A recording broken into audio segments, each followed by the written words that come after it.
Good morning, everyone. We are here with Big Papa Rock, and we are going over like what has changed, what can I do to make my live arena experience a bit better. I've been getting absolutely destroyed. So who's better to ask than the man himself, Big Papa Rock? And welcome. How are you today? I'm so stoked to be here. I'm so sorry to hear you've been getting destroyed, Crouching Grandpa. That's not, we don't want that. We want you to be the destroyer. We don't want you to be the one getting clapped. So hopefully by the end of this, we'll have you clapping a little bit higher, a little bit harder. At least that's my goal. So fingers crossed. But thanks so much for having me on, man. Awesome. Glad to have you. So the main thing I've been encountering, like I'm a one trick pony, right? Whenever I go to the live arena, I think actually let's queue one fight. I'm a one trick pony. Okay, I, this is I great. I have like 5 or 6 champions that I always use. I always use the same team. I have no idea what I should be doing. So maybe you have some ideas after you see my horrible attempt at this fight. So picks first, This is good. lo and I'm not even gonna behold, say anything. All you. So let's see what you do. Okay. Armands, yep. I think this is like everybody does it, especially in my rank. There's just no way around it.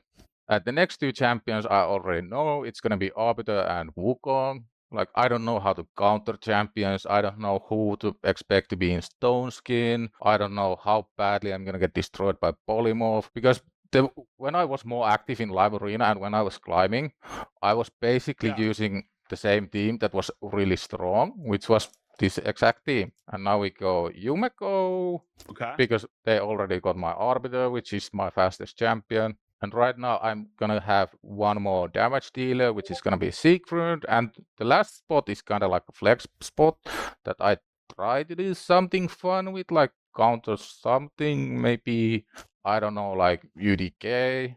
Got it. I don't have a lot of polymorph. I have 2 guys. Maybe I should have more, maybe less. No clue. But this is what usually happens. Like there's already the disgusting mythicals in every team. There's Marichka. There's all the fun stuff. Yeah, I don't Okay. know. I have no idea what this red hero does. So let's ban them. Let's pick a speed lead. Hope for the best. Probably get destroyed. We'll see. This is gonna be fun. This is great. Like getting your thought process here. I'm really enjoying this actually. So we lost the speed race because we don't have a speed lead. I only have one guy in stone skin, so that's probably gonna screw me over. We're doing lots of fun stuff here. We're doing lots of fun stuff. This isn't looking too good so far. So No, I think you can like see my issue here already. This is what happens in most of my games. yeah, I mean, I've definitely got some thoughts on things we can do to improve right off the bat. Mainly focused around champion selection and banning. You know what I mean? Like now, that being said, it's always tough when you're facing someone who's faster. So let's just acknowledge that where it's really hard to deal with someone who outspeeds you. It's not easy. Now that being said, you still have a really good chance of winning here. Yeah, there's hope, I think. There's definitely hope. There's definitely hope. This is mostly just, I feel I like. mean, honestly, I think you are going to win this fight, which is great. Which is great. Yeah, surely we are At a winning. higher, yeah, you're going to win for sure. At a higher level, you would have lost this fight because they would have been most likely better speed tuned. So that's like one of the big differences already off the bat that I'm seeing at this level. But this is really great to see. So okay, so a lot of thoughts initially. So first off, we definitely got to know what the champions do, which is the hardest part. So let's start with familiarizing ourselves with Alaz's kit. So go to Index, go to Barbarians. Number one thing you can do to improve in live arena or in any kind of arena, and this is really hard because there's so many freaking champions in this game. But for all the mythicals at the very least, do your best to just read their kits and try to understand what they do because that's going to help you figure out who to ban versus not just to not ban, right? Um, Mm-hmm. Funny enough, like it ended up working out okay banning the Allahs because then you didn't have to worry about him putting up block damage and putting up counterattack. My first instinct was to ban the Arbiter to try to make sure you didn't get outsped. So that was what I was thinking. Now he had a really fast Arbiter and a fast whatchamacallit, and a fast Mikage. But I was like, I bet his Allahs probably isn't gonna be that fast. You're putting a Yumiko out there, you can probably lock out. And for Allah specifically, his second form is basically not great. So lockout for this versus this champion, for example, is really, really, really good. So that's one of the first things to know. Like you can absolutely use lockout against certain mythicals, Siegfried is a great example. Alaz is a great example. Any of the mythicals where their first form is their main damage dealing form, it is a viable strategy to lock them out. And Alaz falls into that category. So that's one of the first things that I would have maybe done differently, because I would have said, okay, I have a Yumiko who can't be debuffed because of her passive, right? She can't be debuffed. She can't be crowd controlled, I should say. So Mikage has to either strip buffs in order to crowd control her, or has to stun everybody else. And then hopefully you're fast enough to lock out the Alaz, which I'm pretty sure you would have been, even with a fast Marichka on his team as well. So strategy really comes into play here. But let's take a look also at kind of your champion builds and why you selected what you selected. So one of the first things I like to do, you have this ordered by, I assume, like power level, rank, etc., right? Rank, yeah. Okay, cool. That's great. So Siegfried, on your account, like let's just take a look at all your legendaries and see what you got right here. So expand it so we can just see everything faster, and we just get a better idea of like where your efficiencies are. So you got some really good champions. You actually have some really viable arena champs. Not a ton, but enough to be dangerous. Certainly, like your best champs, without a doubt, Siegfried, Marius, if he's built for arena, can absolutely annihilate people. Armans, for sure, is another great one. UDK is great. Sung Wukong is great. And at this level, possibly Georgia, though he's a little tough to keep alive and can be tricky. Even Duchess is still viable, I think, with the right kind of build. So you've got some good champs here. You've got things to work with, which is big. When it comes to strategy, the first thing I want to know is, okay, when you're picking first, you're pretty much picking Armans every time, right? Which makes sense. Yeah. Yeah, Armans is always the go-to. Like nothing else seems to make any sense. Which is Yeah. a bit sad in this rank, really. Like it's always pick first, get Armans. Yeah, I mean, I totally understand though. I think it is the right call at this rank to go with the Armans, because he's basically an auto ban for most teams, especially the lower level like you go. So if you're not getting first pick, you're probably banning him. If you're getting first pick, you're probably picking him. One of the big differences between like higher level arena and lower level arena is Armans doesn't have to be the first pick. Like for me, I never pick Armans first pick most of the time, or even like I barely pick Armans at all anymore. I'm going like so hardcore in the speed meta that I'm trying to like set up all my speed champions and my Mariuses to strip and all that kind of stuff. So this is where tactics really matter as to what you do. But let's take a look at your Armans build quickly. Show me the stats. Okay, so we got a slower built Armans. So 312, lots of accuracy. I assume your Armans, when you pick him, gets banned basically every time. Is that accurate?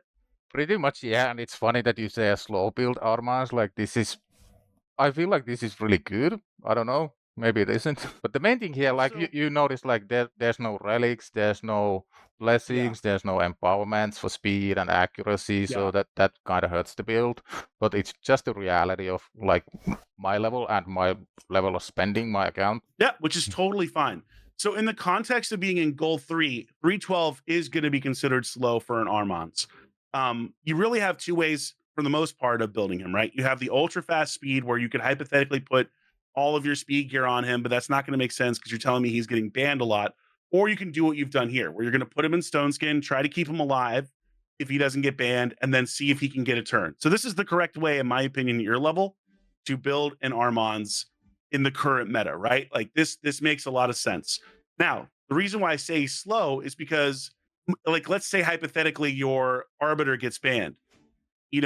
He's not going to go first versus the vast majority of teams that are out there. So when I consider a slow build, that's what I'm thinking about, right? Like, is this champion fast enough to go first? And if they're not fast enough to go first for speed lead type champions, then they would be considered slow, in my opinion.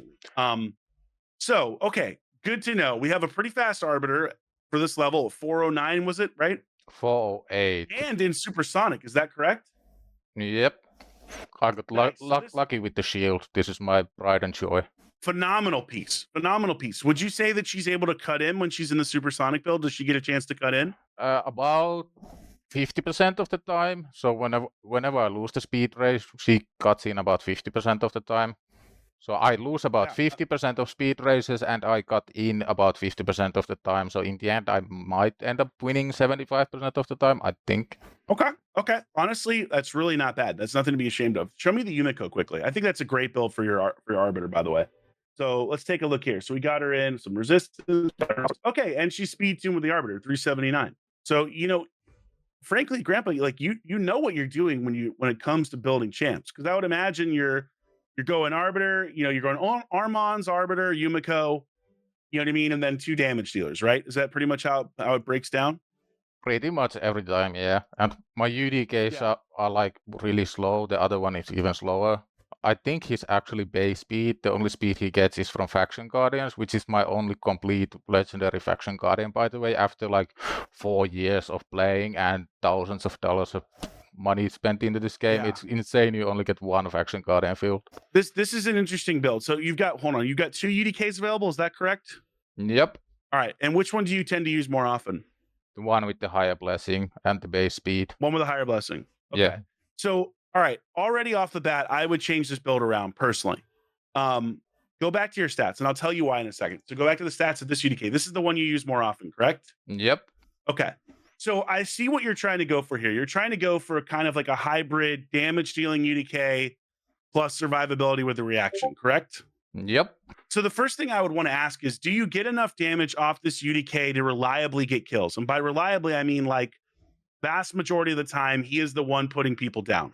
I would say never, but like in my head, I do a lot of things because I think they are funny, and to me this build was really funny, which is why I did it. Because it's so hilarious when it sometimes actually works, and you can just imagine the other guy being, "What the hell? I just get hit 50k by some random base speed UDK. What happened?" And that's the only reason why this champion is built as he is right now.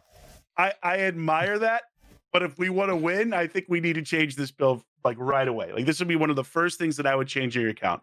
I think triple reaction, awesome. I think 2-turn Stone Skin on UDK, awesome. But at your level, I mean, unless you can really build a disgusting UDK that does a ass load of damage and still has survivability, you don't want to split the difference here. UDK, if you can build him like ultra tanky, he's just such a phenomenal counter for things you're going to run into that are going to be a problem. Rhodos, potentially Georgid, Sung Wukong. If I were in your position, I would lean full into survivability here. Slow, of course, triple reaction, absolutely. But take all the damage away and let's see how tanky we can make him, right? Like, can we get him up to 120k HP? Can we get him up to, like something absurd in that level? He's 6-star. So that's the other thing that's going to help you here as well. I'd also change that blessing, of course, too. Soul Reap, definitely not doing him any favors. I would immediately change that to something like potentially Polymorph, or if not Polymorph, you could go Life Harvest on UDK, which can also be kind of a fun one that surprises people. But I'm changing this blessing for sure because I really want him to get maximum value when I'm putting him into arena, and his max value per proposition, unless you truly have god tier gear, is going to be as a survivability tank. Like that is where he does his work. So for me, I'm probably picking Polymorph. That's how I roll. Because one, a submission you're not going to run into all the time, and it's hard for these relics to get leveled up at this point. So that's how I would build this UDK. I would absolutely rebuild this UDK right off the bat, which I think will make things a little bit easier for you in terms of just giving you more survivability, more cover for some of your teams. Let's take a look here at your Marius for a second. I assume you use Marius for PvE, right? Yeah, he's been my main PvE carry for practically everything, and it's just insane how strong that champion is. Like when Knut was added into the game, you thought that guy was broken, that guy is gonna change the meta. Then a couple weeks later, they add this guy. Yeah, he is so incredible, and this is where like being this is really everyone's question is, can you find a way to get Marius into your arena teams without screwing up his PvE build? That is the hardest part of this because he's so freaking good in arena. I mean, truly, he is probably the best overall champion in arena. You can make an argument for champions like Galathier or Nice, but he's the only champion that is completely free to play and that everyone has an access to get him, right? Like you could also make an argument for Armons at lower levels as well, but like this champion can do incredible work, and you really don't have a bad build on him for this level whatsoever. You have enough accuracy on him to strip potentially Stone Skin buffs, to decrease those kinds of buffs, which could come in really massive. The only thing you would probably want to see more of to really maximize his value for Arena, of course, is speed. Um, which that's the tricky thing, right? Like he's not speed tuned to be able to go with your Arbiter, but with the way you're playing, you're pretty much relying on Lockout to do most of your work for you anyway. So this could be a genuinely viable option to consider for a damage dealer. Like I would not shy away from using Marius if you are confident you're going to win the speed race, and get a lockout, and you're facing a champion where lockout will make an impact, right? Where you're not going to stress about somebody just switching forms and decimating you. So it's not an every time thing, but I would really consider firing him up because this build isn't bad. If you can get it faster, even better. Somehow get him to 280. I don't know what's possible without sacrificing a ton of damage. It may not be, and that's okay. But these builds really aren't bad. Like the only one that I would say is questionable would be the UDK, and I think you did that more to troll than anything else. So You haven't yet seen some of my damage builds, yeah. Like Canterfon and George, it like those. You remember when I said that I used to play a lot more Arena back in the day? These builds are from back in the day. Okay, so let's. Oh, yeah, good, sweet Christ, yeah. So and the total stats on this. This does not work anymore. Like you don't get to use your abilities if you use a build like this in Gold 3, Gold 4. This is a great example of how stuff has changed, right? Like this would have been a slow build even back in the day, but would have been actually viable because of Canderfon's passive, right? Especially when teamed up with Duchess. This is now a build that is no longer viable. Definitely this has to change if you plan on using him. Now, Canderfon has been power crept, I think, pretty hard overall, where he doesn't really get the same value that he used to. There are definitely better champions, and you have better champions than Canderfon. So if I'm in your shoes, I'm probably cannibalizing his gear to hypothetically make Marius better, or to make Siegfried better, or potentially Georgian if you're going faster. If you have kind of a good setup, like I'm probably cannibalizing his gear. Even Rhonda, frankly, can benefit from. Oh, Jesus Christ! Oh yeah, yeah. So this is one of the hard things, because even at your level of Arena, you can't build nukers super slow, and you know that, of course, like you just mentioned. Like you have to redo these builds for sure. But if I'm in your shoes, I am not going to waste my best gear on Canderfon, given the champions that you have. I'm going to prioritize other stuff. Like, for example, I mean, hell, even Alice is a viable champion to consider because of her ability to also do lockout, right? Like one of the teams you could hypothetically make is you could make a team based around Arbiter, based around Yumiko, based around Armands. So you're trying to go first, and then your damage dealers are maybe, somebody like Alice in case they ban your Yumiko. So you're doubling down on lockout. So no matter what, you're getting lockout, you're getting value there. Or something like Marius, where you're stripping, and they have no ability to stop you. But I don't think you're wrong for picking the champions you pick. Like if I'm looking at your account, the people that I'm picking all the time for sure are Siegfried, Marius, probably Carnage in certain situations if he's built correctly. Absolutely UDK if he's built a tank for certain comps. I could certainly do Yumiko as well. Alice, Armands. You can make a case for a Yostrid if you're going like ultra speed, where you build her super fast to be your second speed lead along with Arbiter. Though I think Arbiter is a better choice because of the revive. So I think you've prioritized the right thing here. I think at your level, even you could get away with doing a Duchess, in a bolster set. Like this is where if you just don't have, if you know you're going to lose the speed race and you're trying to survive no matter what, where you put a Duchess in a stone skin bolster, or you put her in a bolster with triple reaction if you have it. I mean, it really is dependent on what gear you have. But from a theory crafting perspective, like you have champs that absolutely can do some damage. Let's take a look at the Siegfried build quickly. Let's see what you got over here, because this is a champion you're going to be picking all the time. Siegfried is my pride and joy, and this is like the absolute best gear on my account. I really tried to push 300, didn't quite get there, but the damage is up there for sure. Hell yeah, man. This is a great build for Siegfried. This is a great build, especially for a low spender. Fantastic build. You've got him fast, exactly how you want him. You've got him with great attack, solid crit damage. I mean, would you want to see all of it higher? Sure. You want to have a little more crit damage if you could get it. Would be ideal. But frankly, like at this level, this is not a bad build whatsoever. And we all know what Siegfried can do. He can absolutely just slap The only other thing to consider was Siegfried. Yeah. The only other what other relics do we have? We have a Cat's Gaze, right? You have one Cat's Gaze or two? I have just the one. Just the one. And Filter by equipped. Go top right, filter equipped. I don't really have that So many. you've got the Cat's Gaze on who again? You got it on Marius. Marius, yeah. Yeah, which I don't disagree with that. I mean, I think Marius is a phenomenal champion. If you can get him a little bit faster, you can absolutely start pairing him in there. And start abusing his damage. The only other person I would consider putting it on would be someone like a Sun Wukong, or maybe a Siegfried. But I like to prioritize any type of survivability stuff for Siegfried. So you don't have like any kind of golden elixir or aspect to Siroth or anything like that, right? No. No, we don't have that. So that's okay. Yeah. So what you've chosen is not bad, right? You're using the best of what you got. That's all you can use. You can use the best of what you got. This is increasing his damage 20% of the time. Never a bad thing when it comes to Siegfried. Honestly, I don't really have a lot of critique about this build. The only thing I would consider doing is as you get Siegfried into, as you get more and more feral pieces from Siege, consider trying to build him in a feral lethal or feral, savage build if you can. It's tough to do, and you don't want to sacrifice a bunch of stats to do it. But if you can get him into feral and lethal or feral and savage, he becomes significantly more difficult to kill, and he starts letting you counter some of these mythicals that you have a problem with, specifically like a Gizmak.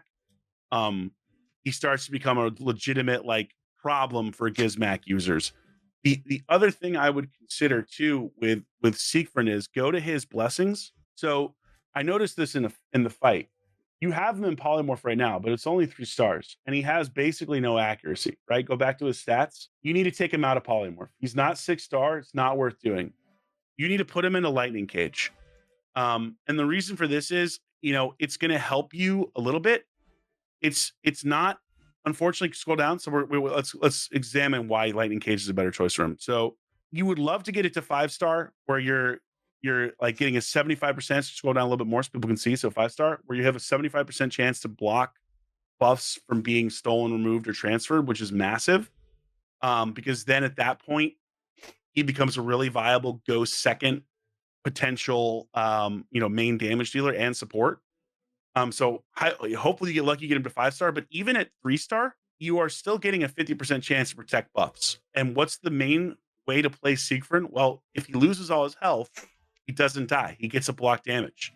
So now he's potentially a Marius counter, right? When you put him in Lightning Cage, he becomes somebody that can potentially make it really tough on Marius to kill. Most Mariuses, again, they aren't going to have insane amounts of damage if they're built quickly. And if they can't strip his block damage, he gets a massive turn meter boost, of course, when he hits 0 HP, right? And he gets block damage. Now suddenly you can potentially kill an entire team if they went first. So this already kicking him out of polymorph going to be a major improvement for you overall. I think it will help you to win a lot more fights.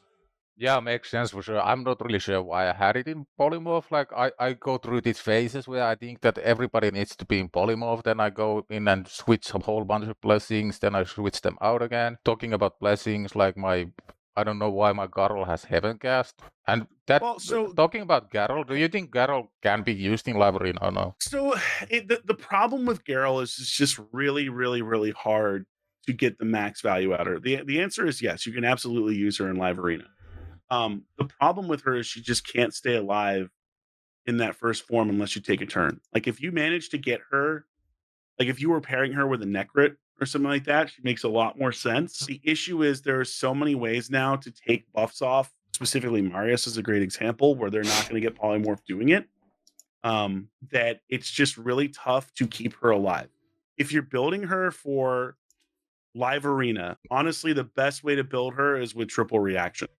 If you can get, or at least one piece of reaction, you can build her in Stone Skin and you can build her in Savage. So that's another viable thing. You have a couple choices here. You can build her in Savage Lethal with Stone Skin, where she gets 1 turn of Stone Skin, and like maybe you're lucky enough to have a piece of reaction. And we're talking, by the way, like best possible builds here. So keep in mind, like you very well may not have the gear to do this.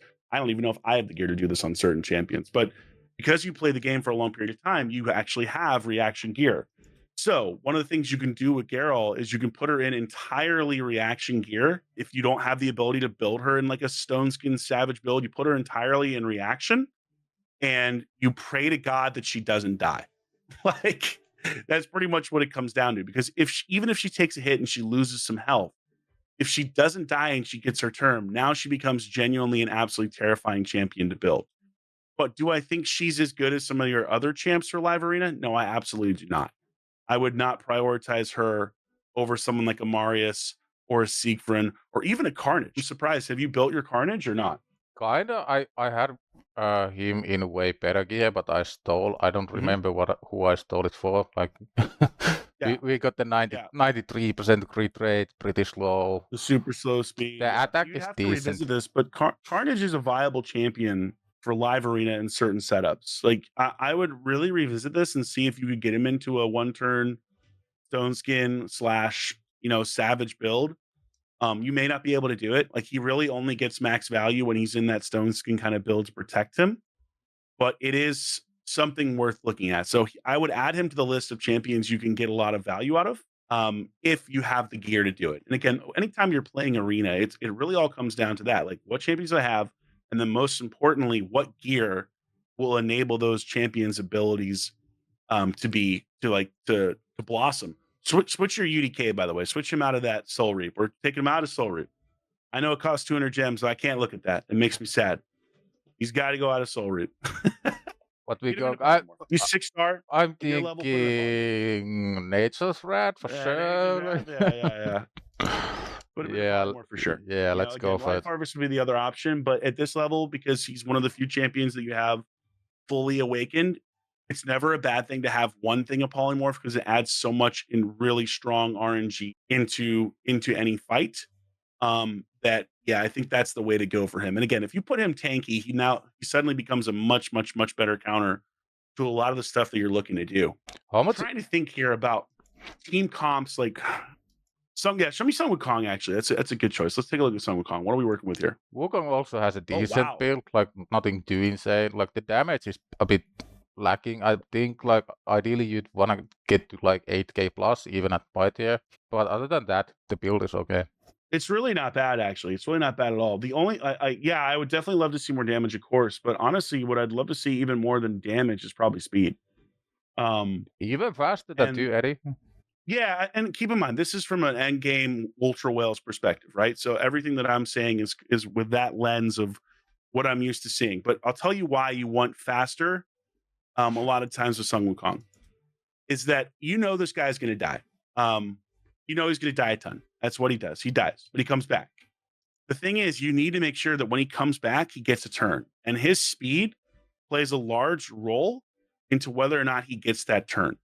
If he is too slow, he doesn't get a turn, and then you don't maximize his value. So it's great gear though. You have really good gear on him, especially for this level. And certainly being in 6-piece Merciless is never a bad thing, or 7-piece, 7-piece Merciless. But this would be something where like I would love to be able to put my Sun Wukong, for example, in 9-piece Merciless. That would be the dream, and I can do it, but I can't do it without wrecking his speed. And it's more important for me to keep him fast, so that when he does die, he has a better chance of getting a turn and unleashing holy hell. Because here's the thing with Sun Wukong, and this is why he's a great potential Cat's Gaze option for you. If you were going to switch your Cat's Gaze off of Marius, Sun Wukong would be one of the ones to consider because of the fact that A2 suddenly now can do over 100% ignore defense or close to it without proccing Helm Smasher, right? If you've got a 50%, go to the A2 on that, you got a 50% ignore defense, right? Guaranteed. That's off the rip. And now you're adding, let's say 25% for Savage or 35% for 6-piece Merciless. So now we're at anywhere from 75 to 85% ignore defense. Now, if I put a Cat's Gaze on him, I'm at anywhere from 85 to over 100% ignore defense without triggering Helm Smasher. And now this champion becomes truly terrifying because that A2 can kill through Stone Skin in certain instances on weaker champions. And even if it doesn't, you saw that battle that we did, right? You obliterated everybody with that A2. So this would be one of the things to consider. You really just need to be able to get that skill off a lot of the times, and you can absolutely end someone's entire existence. His A3 is like, man, it hits pretty weak. Um, it's nothing special, but that A2 is incredible. So that would be the other thing to consider here with his build. But again, this is your builds are actually better than I thought for coming in to look at your account. Let's just take a general look at gear. So click on your top row here, your top row of gear, go to upgrade, and let's just look at ascend. What are your materials?